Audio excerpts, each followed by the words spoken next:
sir. Myself, Varsha. Hello, Pekingto, Jimo. Hello, nice to meet you. Likewise. Yeah, so first of all, I would like to congratulate you for winning the Asia's most prestigious award, Golden Book Award. Thank you so much. Yeah. So, can you please brief us a little about your book? Oh, sure.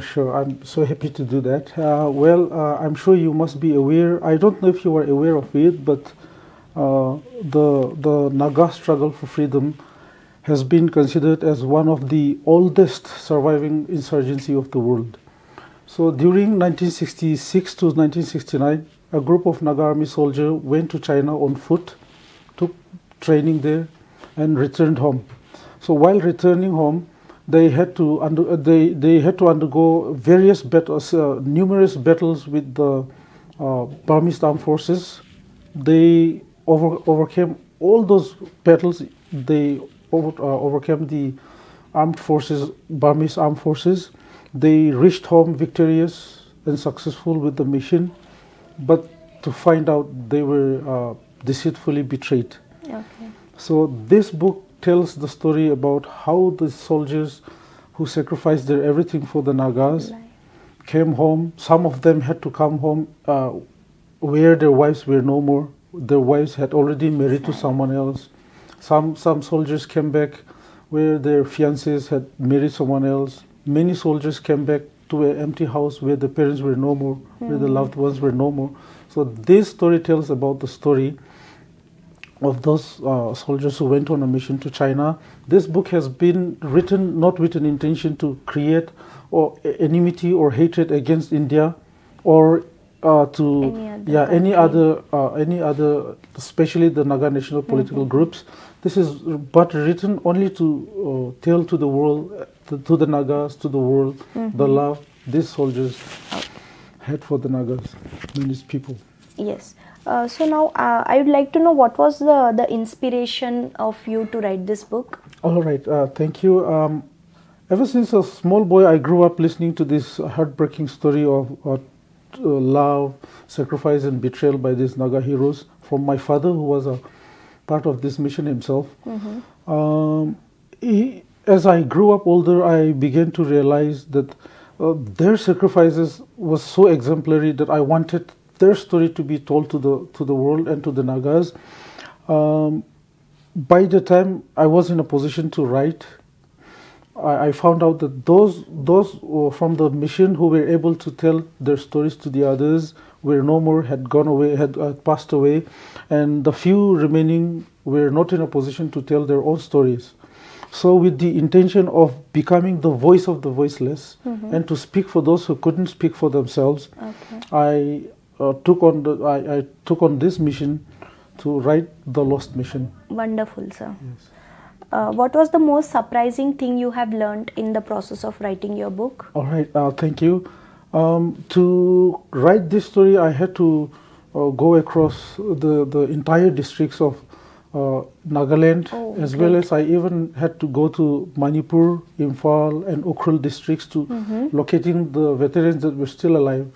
So the interesting thing that you asked me that I found is that prior to the writing of this book, The Lost Mission, I was of the opinion, and even the Nagas were of the opinion, that these Naga heroes were betrayed. But in my research, I found out that they were not just betrayed, but they were battered into the hands of the enemy. They were battered by their own leaders, and they were left rejected and forgotten by the very people for whom they had given their lives, their blood, their youth, and their everything. So that was one surprising thing I found. Okay, that's great. So what message you would like to give for the young or the first time authors who wants to become author? All right, thank you. As a first time author myself, I may not have much to advise the younger writers or writers wanting to write book for as first timers, but there are a few things that I wish to give out as an advice to young writers, aspiring authors. That is to keep writing daily, to believe in themselves, to not be discouraged by the discouragement that people can bring. And the other thing is that I want it is an advice that I want to give the young authors to not use or overly complex vocabularies, phrases, or idioms. Yes. We can get carried away In a simple, to understandable yes, language. to impress, trying to impress the readers that he's perhaps like a Sashi Thoreau or someone like that. So that will fail us. Yes, So that's an advice. And for authors in the field of fiction, non-fiction, especially those writing historical non-fiction, I want to advise them to remain true to themselves, to remain true to the facts, and remain unbiased. So that way, the book will be a good reading.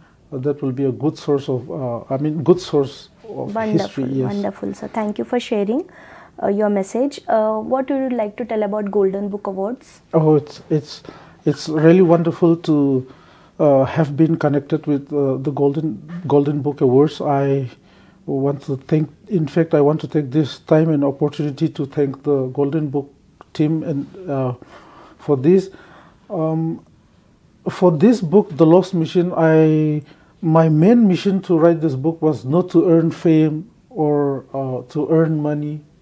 My intention was to tell their stories. To the world. Yeah, their stories to the Nagas and to the world.